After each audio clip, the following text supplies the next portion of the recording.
आज मैं सीधे सीधे पूछ रही हूं कि इस देश में धर्म की विविधता हमारी सबसे बड़ी शक्ति है, पर धर्म की कट्टरता हमारी सबसे बड़ी कमजोरी क्यों बन रही है? धर्म में अंधा होकर किसी की हत्या कर दी जाए, यह कतई बर्दाश्त नहीं किया जा सकता और इस कट्टर सोच पर चोट करना बहुत ज्यादा जरूरी हो गया है। उत्तर प्रदेश के शामली में फारूक ने अपनी बीवी और बेटियों की हत्या कर दी क्योंकि वो बुर्का पहनकर घर से नहीं निकली थी। एक पति ने पत्नी को हिजाब के लिए मार डाला, पर दोनों बेटियों का कसूर क्या था?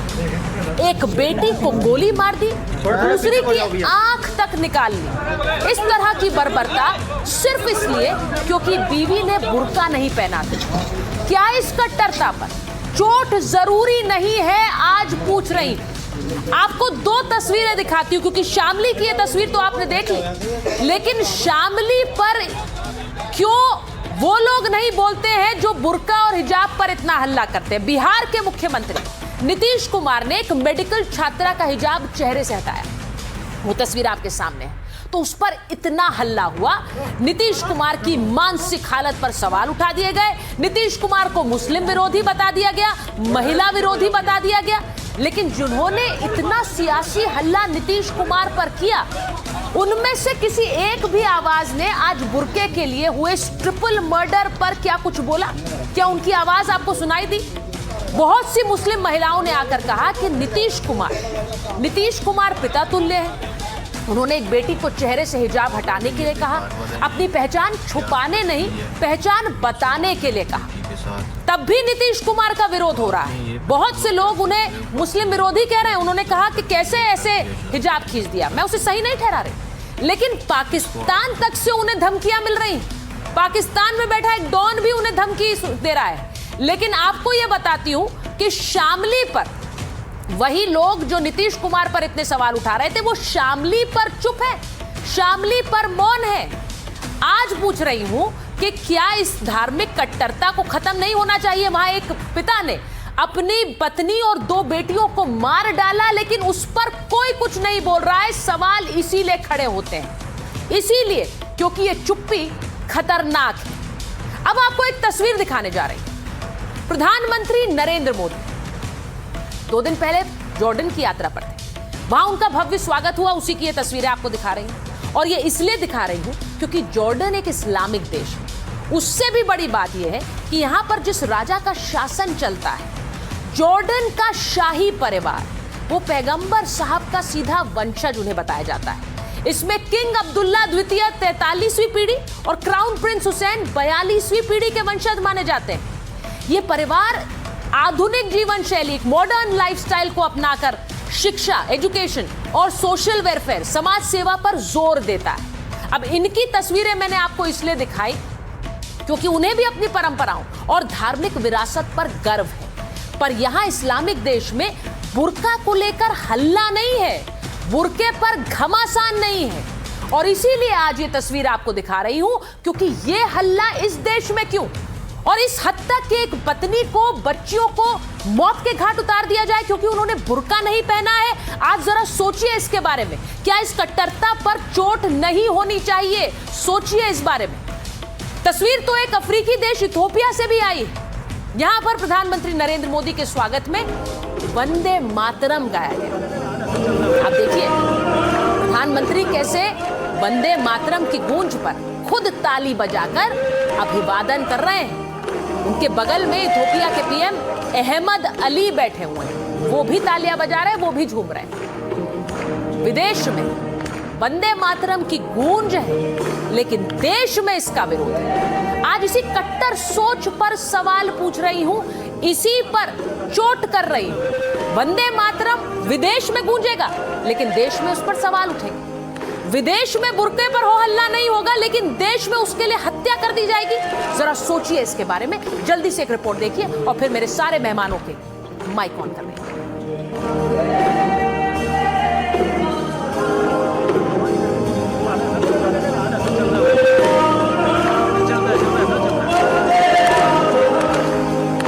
विदेश में गूंजा वंदे मातरम, भारत में क्यों विपक्ष का मातम?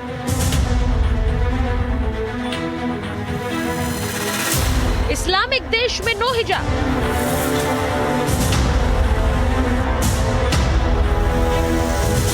देश में कट्टरता क्यों बेहिसाब? कट्टरता की हद दिखी उत्तर प्रदेश के शामली में, जहां बीवी का बुर्का उतारना शौहर को इतना नागवार गुजरा कि उसने बीवी का ही कत्ल कर दिया। अपनी 2 बेटियों को भी मौत के घाट उतार दिया। इस ट्रिपल मर्डर के पीछे जो कट्टर सोच है, उसने सबको सकते में डाल दिया। फारूक इस बात से नाराज था कि बीवी बिना बुर्का पहने मायके चली गई और इसीलिए उसने अपनी बीवी ताहिरा की गोली मारकर हत्या कर दी। गोली की आवाज सुनकर बेटियां मौके पर पहुंची। इसके बाद फारूक ने 14 साल की आफरीन को भी गोली मार दी। अपनी छोटी बेटी शहरीन की गला दबाकर हत्या कर दी। फारूक ने अपनी बेटी की आंख तक निकाल ली थी। कत्ल के बाद उसने लाशों को सेप्टिक टैंक में दफना दिया। जब ताहिरा और उसकी दोनों बेटियों का कहीं पता नहीं चला तो खोजबीन शुरू हुई। जांच हुई तो फारूक की मजहबी कट्टरता की सच्चाई सामने आ गई। मैं अपनी पत्नी को काफी पर्दे में रखता था, नकाब और बुर्के में, कभी उससे बाहर नहीं निकली थी। लेकिन विगत 1-2 महीने से काफी झगड़ा हमसे कर रही थी और 1 महीने पहले वो हम अपना बुर्का और नकाब निकाल के फेंक दिया। उसने बताया कि अब मैं ओपन रहूंगी, हम भी काम करेंगे था। इसी मतलब इतना नाराज रहता था वो। तो 9 और 10 की रात में लगभग 12:30 बजे उसने अपनी पत्नी से कहा चाय बनाने के लिए।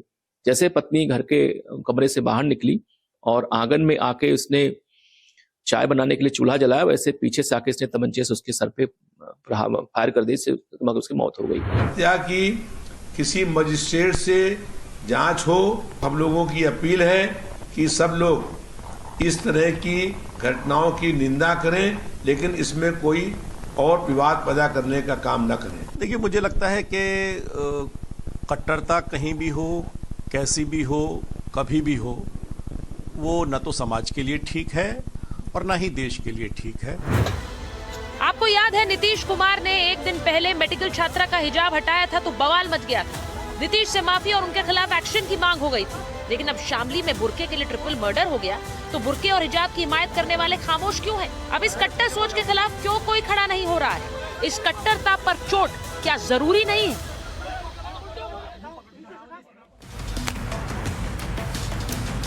और इसीलिए आज जब मेरे मेहमानों के माइक ऑन हो रहे हैं, मैं सीधा सवाल पूछ रही हूं कि बीवी बच्चों की जान से बड़ा है बुर्का क्या? क्योंकि इस बुर्के के लिए आपने जान ले ली और वो भी इतनी निर्ममता से जान ले ली। बुर्के पर ले ली जान, क्या ये मजहबी शान है? मतलब मजहब की शान के लिए बुर्के के लिए जान भी ले लो। ट्रिपल मर्डर पर वो बुर्कावादी चुप क्यों हैं जो बार बार हिजाब की वकालत करते थे? हिजाब जो महिला पहनना चाहती है उसको वो आजादी है, लेकिन इसी के साथ जो नहीं पहनना चाहती उसका क्या कत्ल कर दिया जाएगा? नीतीश पर तो हल्ला है, लेकिन शामली मर्डर पर चुप्पी क्यों है? आज पूछ रही हूं। विदेश में उद्घोष है, भारत में वंदे मातरम का विरोध है। इस कट्टर सोच पर चोट की जरूरत क्यों नहीं है? मेरे साथ जो मेहमान जुड़ रहे हैं उनका परिचय आपसे कराऊंगी। बीएचपी के राष्ट्रीय प्रवक्ता विनोद बंसल जी जुड़ रहे हैं। हमारे साथ जुड़ रहे हैं फैज खान साहब, संयोजक हैं मुस्लिम राष्ट्रीय मंच के। हमारे साथ जुड़ रही Shaista Ambar, all India Muslim women personal law board की सदस्य। हमारे साथ जुड़ रहे हैं शोएब जवाई साहब, MIM के नेता है। राशिद शरीफ साहब, south Indian Muslim personal law board के अध्यक्ष हैं। हमारे साथ जुड़ रही हैं यास्मीन फारूकी, SDPI की राष्ट्रीय महासचिव हैं।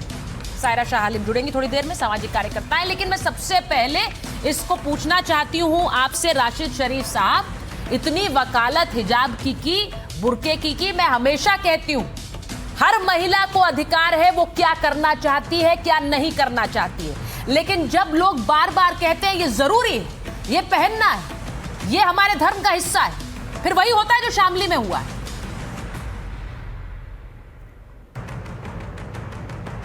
कोई हिमायत नहीं कर रहा है इसकी और बिल्कुल हर कोई इसको निंदा कर रहा है कि कोई भी है तो मौलाना मौलवी कोई मुसलमान इसको पसंद नहीं करता है। मैडम, आप एक चीज़ मैं आपको बताना चाह रहा हूँ। और दूसरी चीज़, बुर्खे को लेके ये इतना सीरियस जो हुआ है, ये कत्ल हुआ है, ये कातिल है, ये उनका हस्बैंड जो है वो कातिल है, मोहम्मद फारूक जिसका नाम है।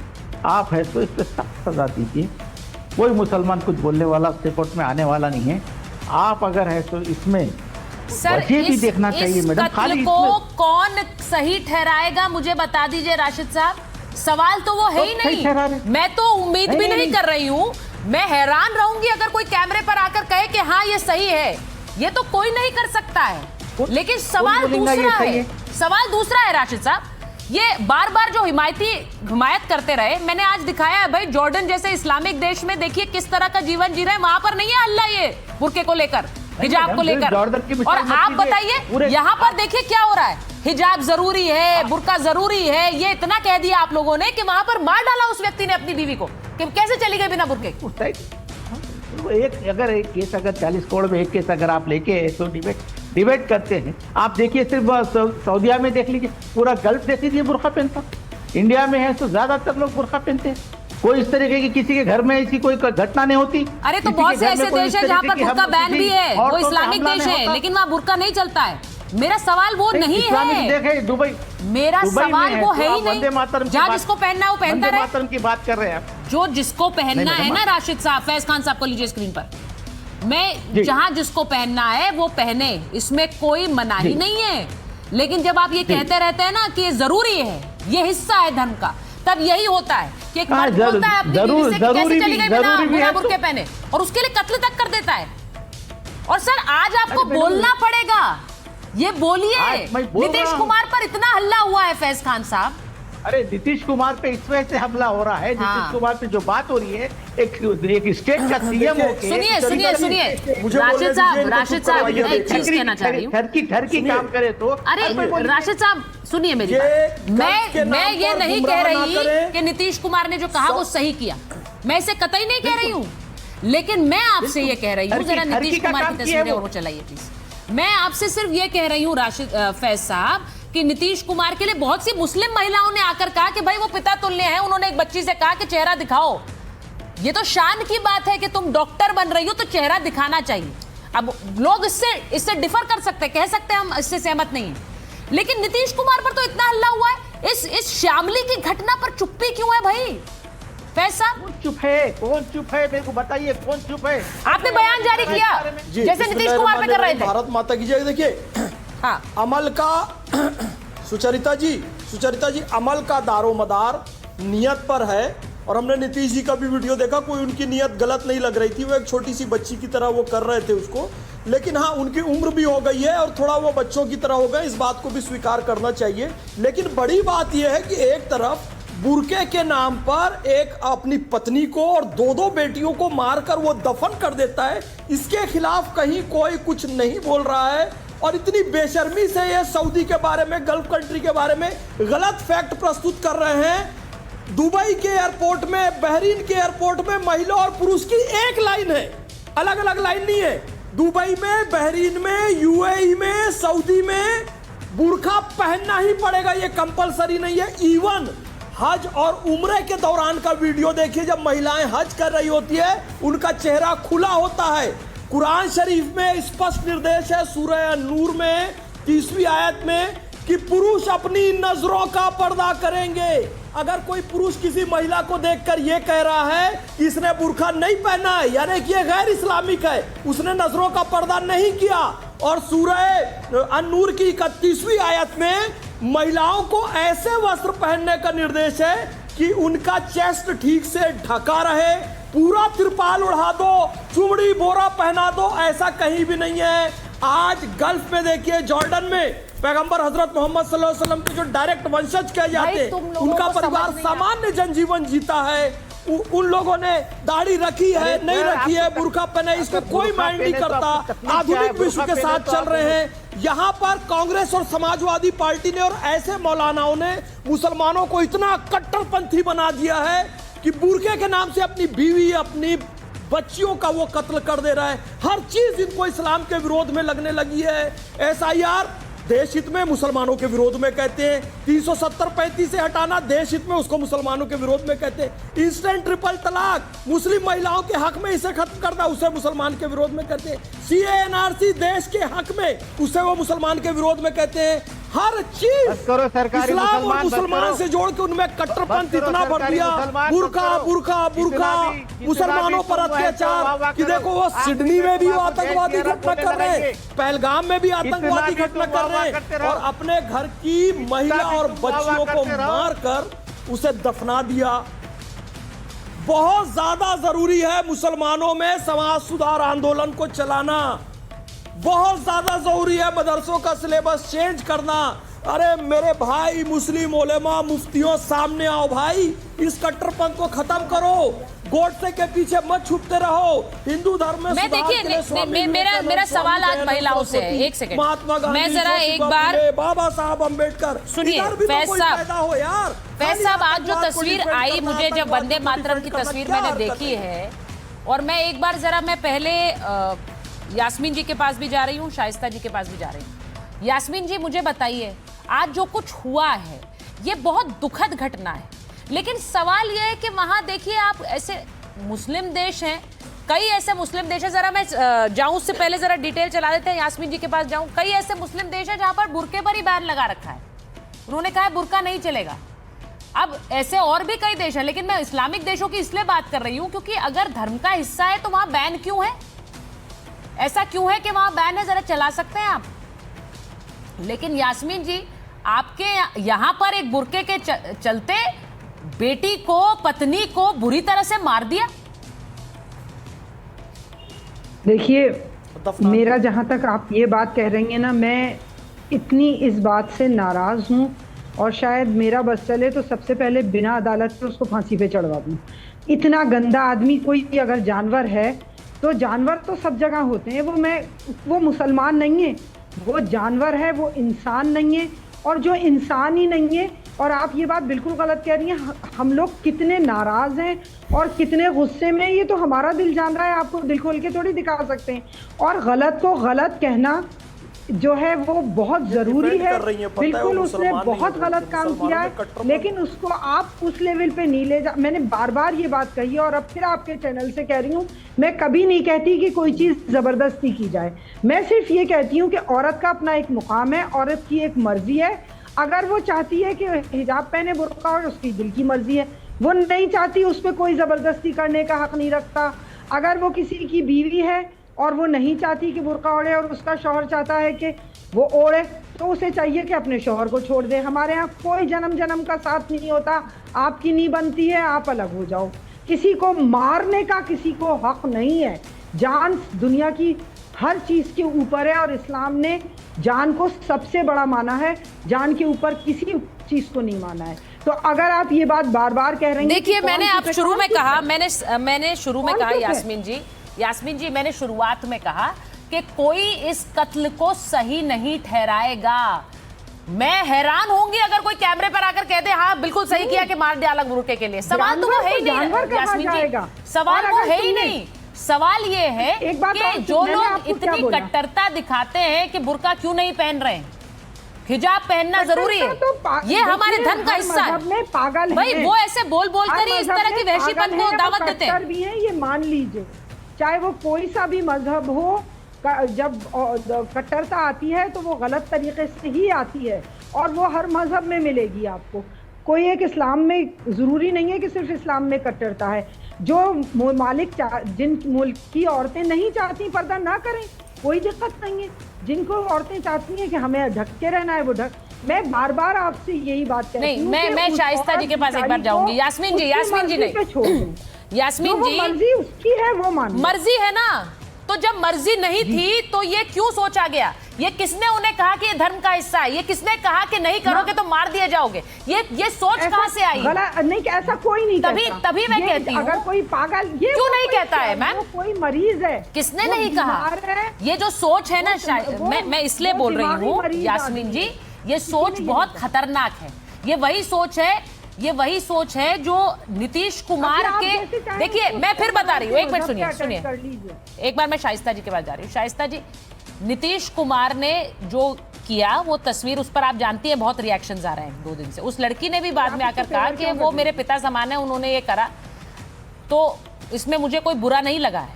लेकिन मैं सवाल इसलिए पूछ रही हूँ कि उस पर इतना हल्ला हुआ है कि एक लड़की का हिजाब कैसे खींच दिया, और मैं उसे सही नहीं ठहराती, लेकिन उस पर इतना हल्ला है। यहाँ पर बोलने की जरूरत है आप लोगों को, जब महिला का कत्ल कर दिया जाए बुर्का ना पहनने के लिए। शाइस्ता जी, देखिए, इतना गंभीर ये इशू आपने उठाया है। हाँ। कि ये इस्लाम मजहब से इसका कोई ताल्लुक नहीं है। व्यक्ति अगर हैवानियत करता है, व्यक्ति अगर जाहिल और हैवान है, कातिल है, तो वो उसकी गलती है कि आप किसी धर्म या समुदाय को नहीं कर सकते। और एनडीटीवी एक सम्मानीय और जिम्मेदार और प्रशंसनीय चैनल है एनडीटीवी। मैं आपको ये बताना चाहूँगी कि नीतीश कुमार ने जो किया वो कहा, इसको कोई भी नहीं स्वीकार करेगा, क्योंकि वो कहते चेहरा दिखाओ, अरे उसकी मर्जी नहीं दिखाए। लेकिन सबसे बड़ी बात तो ये कि संजय निषाद ने क्या कहा, संजय निषाद ने क्या कहा कुछ और छू लेते तो क्या हो जाता, उंगली कर लेते तो क्या हो जाता, ये बाकायदा टीवी में कह रहे हैं। तो इसका विरोध तो हर भारतीय नारी करेगी, उसका विरोध तो हर आप लोग भी करेंगे कि ये कौन सा जवाब हुआ।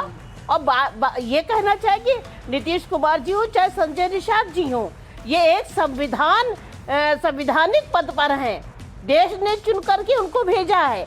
इनकी जिम्मेदारी बनती है कि ना अपने जनता को, अपने कार्यकर्ताओं को एक अच्छे लीडर, एक अच्छे पिता तुल्य के किरदार में दिखाई देना चाहिए, एक डिकोरम होना चाहिए। और वो वैशी, कातिल, जाहिल, गंवार, उसका कहाँ नीतीश कुमार और संजय निषाद का आप मुकाबला करेंगे। वो तो चुन करके संवैधानिक पद में गया है। जिम्मेदारी संजय निषाद और नीतीश कुमार पर ज्यादा आती है। हमारा बात बिल्कुल सही अगर वंदे मैं एक बार शोएब जी के पास, विनोद बंसल जी, है। शोएब जी सबको लीजिए जरा स्क्रीन पर, शोएब जी को लीजिए। और मैं चाह रही हूँ आप नीतीश कुमार जी के भी विजुअल्स स्क्रीन पर रखिए और ये वाले विजुअल्स भी रखिए जरा। जरूरी इसलिए है, आपने बिल्कुल सही बात कहा, सपोर्ट कर रहे हैं। नहीं आपने ये बिल्कुल सही कहा, लेकिन एक हत्यारे को लेकर मुझे नहीं लगता एक तुलना भी है, यहाँ पर तुलना है भी नहीं। लेकिन मैं एक जॉर्डन के परिवार की तस्वीरें इसलिए दिखाती हूँ क्योंकि वो अपने आप को कहते हैं, फैज साहब, जॉर्डन का जो परिवार है, शाही परिवार, वो कहते हैं वो पैगंबर साहब के वंशज हैं, उनकी 43वीं पीढ़ी है, ऐसा कहा जाता है।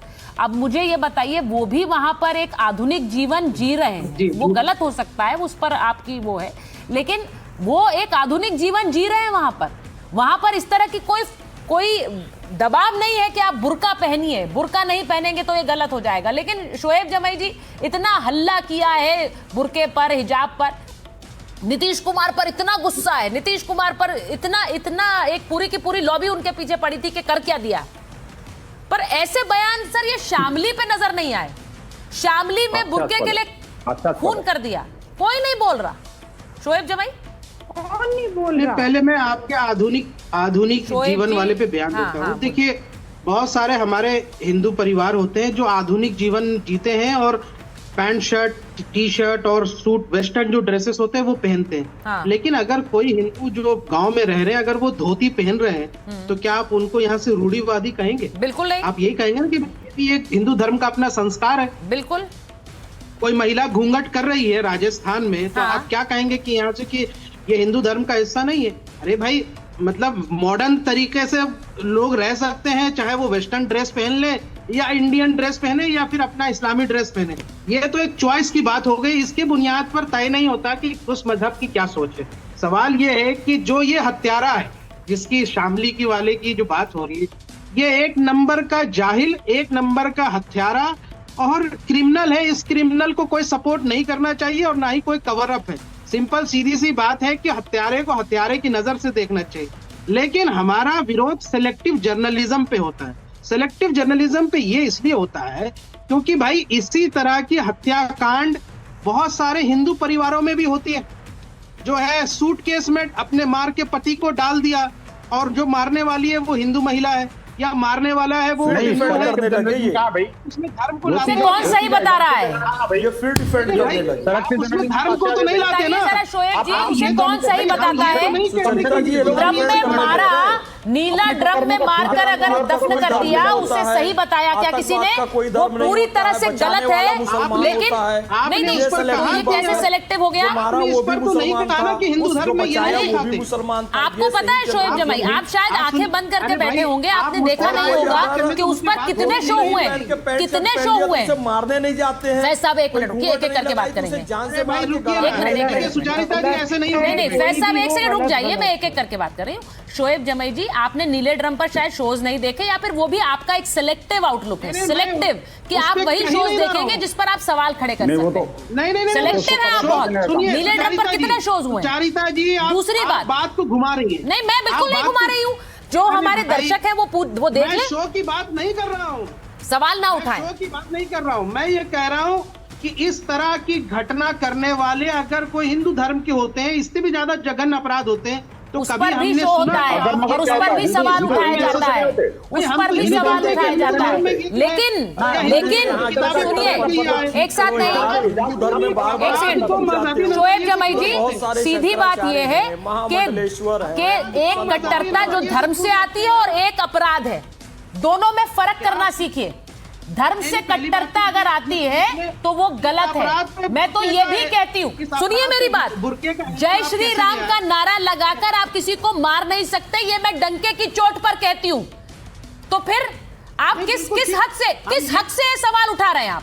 मैं सिर्फ कह रही हूँ धार्मिक कट्टरता सही नहीं है, इसे कोई सही नहीं कह सकता, अपराध को सही नहीं कह सकता, और दोनों में फर्क करना सीखिए। मिलाइए मत इसे, सही बात है, लेकिन मिलाइए मत इसे, इस अपराध को मिलाइए मत इसे, देखते हैं, मिलाइए मत इसे। को आपने धार्मिक नजरिया क्यों दिया? मैं क्यों नहीं दूंगी?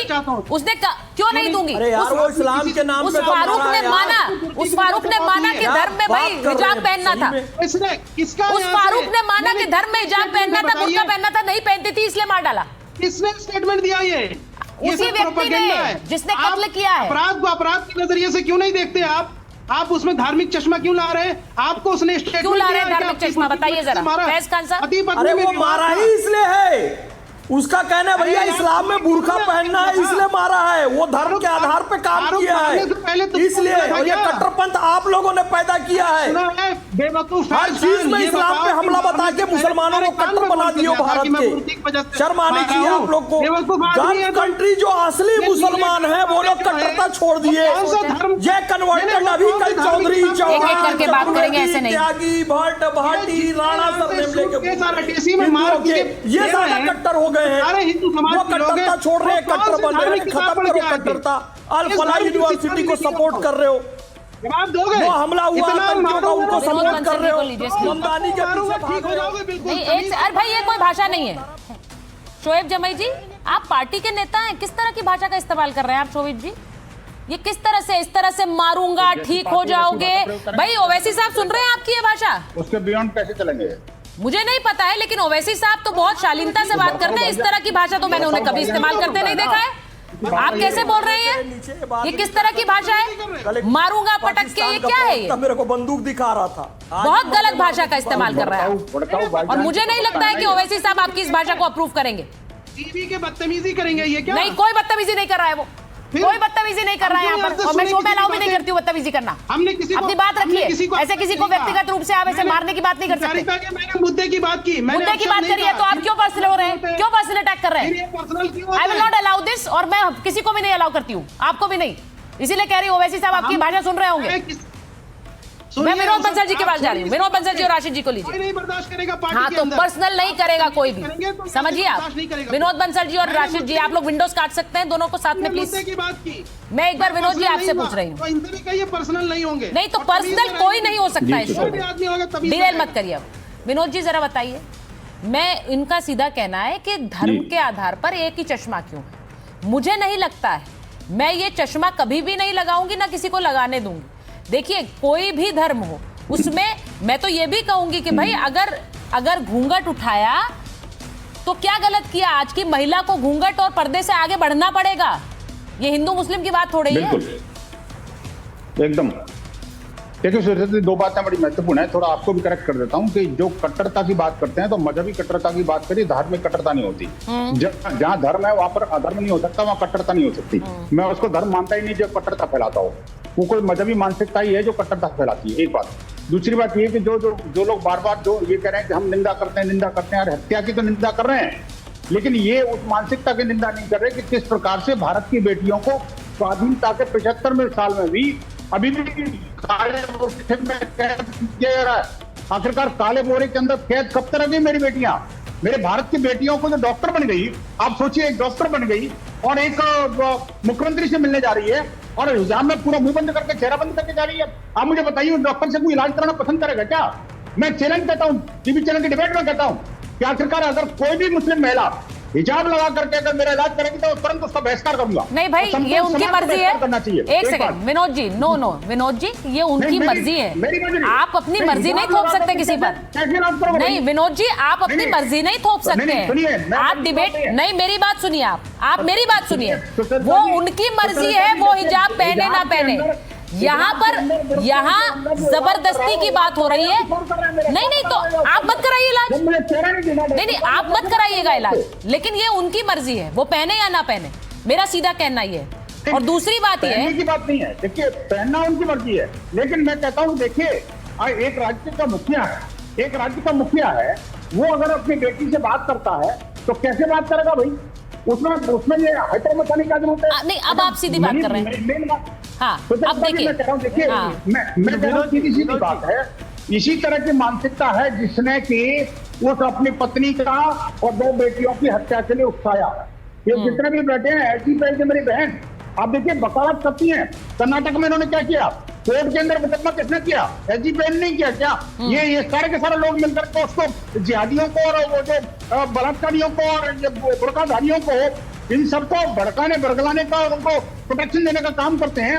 और यहाँ टीवी चैनल बैठ करके छुपी छुपी बातें करते हैं।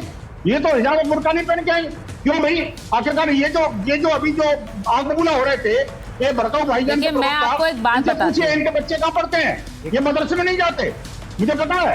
ये खुद अपने सर से बंदे पड़े हुए हैं, लेकिन चूंकि पार्टी किसको वकालत कर रहे हैं इसका, इसलिए उनको मैं धार्मिक कट्टरता की बात क्यों कहती हूँ, एक बात बताती हूँ आपको। बिहार के सुनिए बिहार के मुख्यमंत्री नीतीश कुमार ने जब हिजाब हटाया, मैं कह रही हूँ बहुत सी मुस्लिम महिलाओं ने आकर ये बात कही कि एक पिता तुल्य उन्होंने चेहरा दिखाने के लिए कहा कि आप चेहरा दिखाइए, ये तो गर्व की बात है, आप डॉक्टर बन रहे हैं, आप चेहरा दिखाइए, आप चेहरा मत छुपाइए।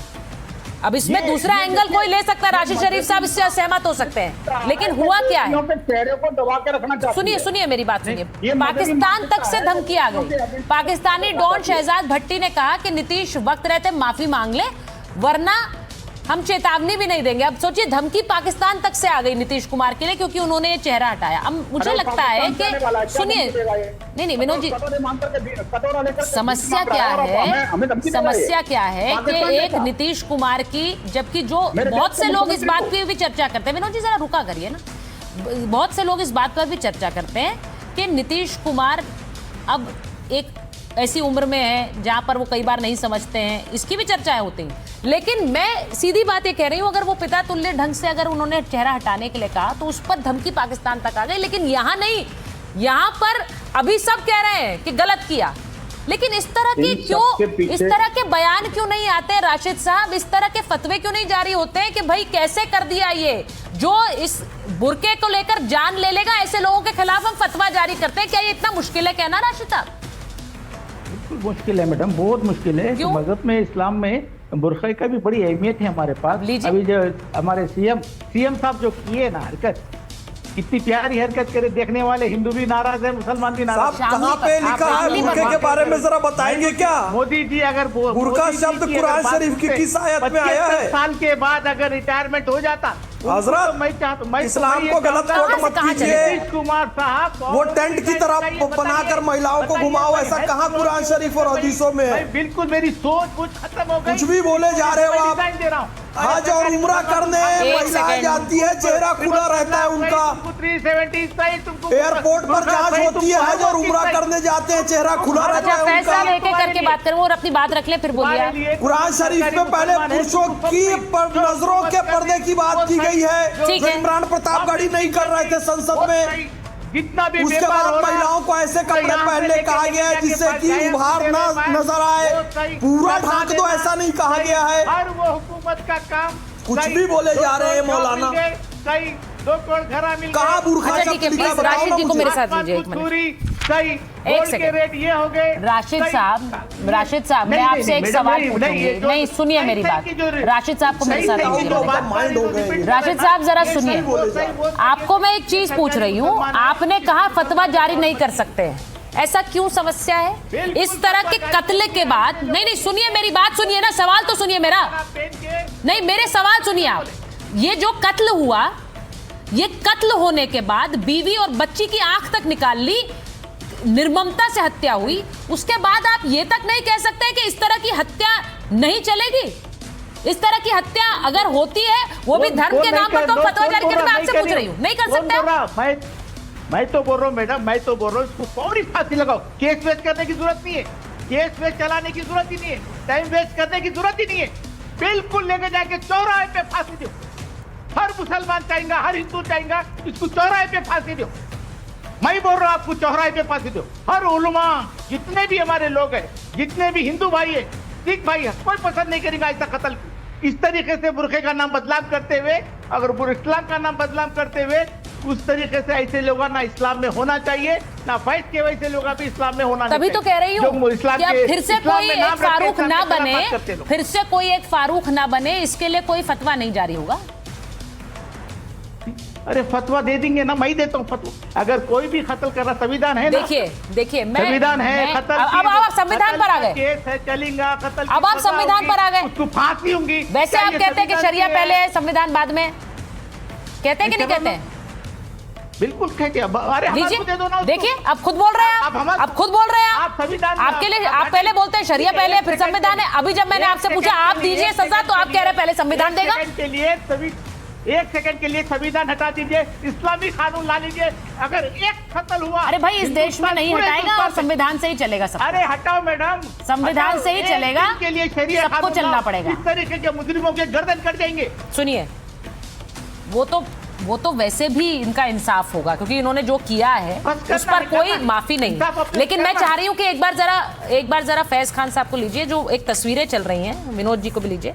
प्रधानमंत्री एक तस्वीर आई है अफ्रीकी देश से, वहां पर उद्घोष हो रहा है वंदे मातरम का, लोग तालियां बजा रहे हैं। एक ऐसा देश है इथोपिया, जहां पर एक बड़ी मुस्लिम आबादी है, वहां पर वंदे मातरम गाया जा रहा है, लेकिन इस देश में नहीं गाया जाएगा।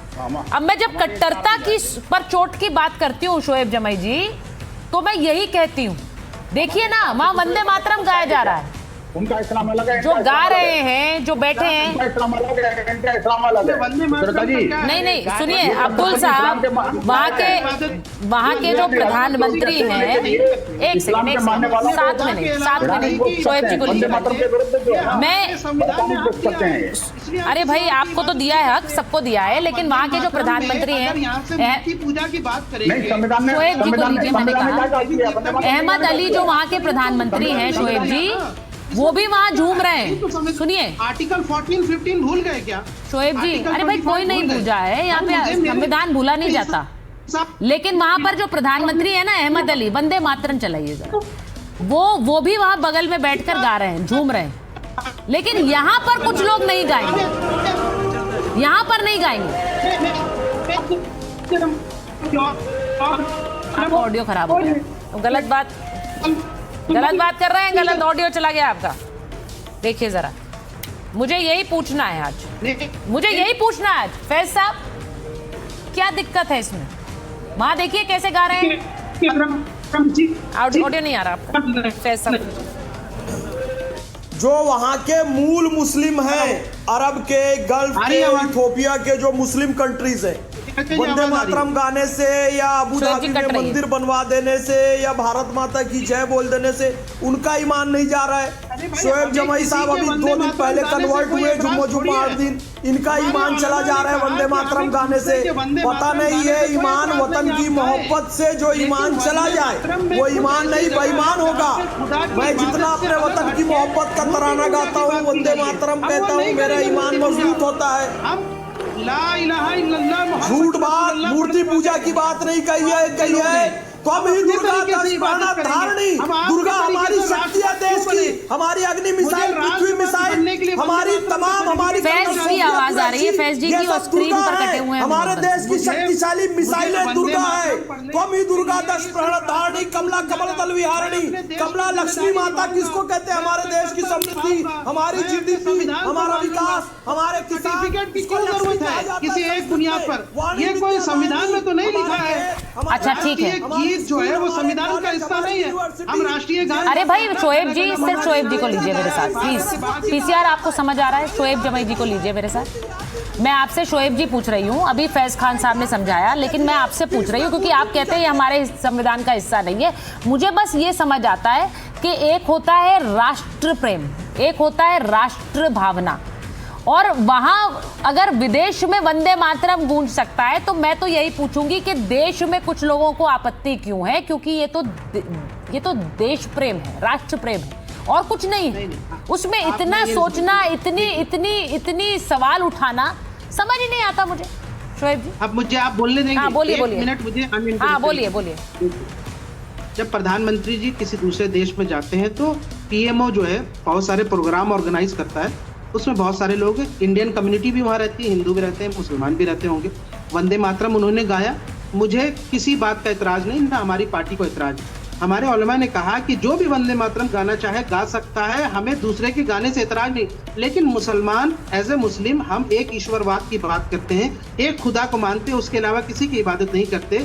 इसलिए वंदे मातरम में कुछ ऐसे छंद हैं जिसमें मूर्ति पूजा की बात की गई है, भारत को माता के तौर पर दिखाया गया। लिहाजा वो दुखद क्या है ना कि हर चीज के लिए एक सफाई है, हर चीज के लिए एक सफाई है। उस व्यक्ति ने मार दिया बुर्के के चलते, उसके लिए भी एक सफाई है कि वहां पर फतवा नहीं दे सकते हैं। वो व्यक्ति मार रहा है लेकिन हम नहीं दे सकते हैं क्योंकि बुर्का तो पहनना है, ये तो कहा गया है। तो हर चीज के लिए अगर सफाई है तो फिर कोई कुछ बात नहीं कही जा सकती। मुझे बस ये सिर्फ ये कहना है कि इस तरह की कट्टरता इस देश में सिर्फ द्वेष और नफरत लाती है और कुछ नहीं लाती है। आप लोगों को जीने दीजिए, और ये सब धर्मों के लिए कह रही हूँ, किसी एक धर्म के लिए नहीं कह रही। बहुत बहुत धन्यवाद आप सबको।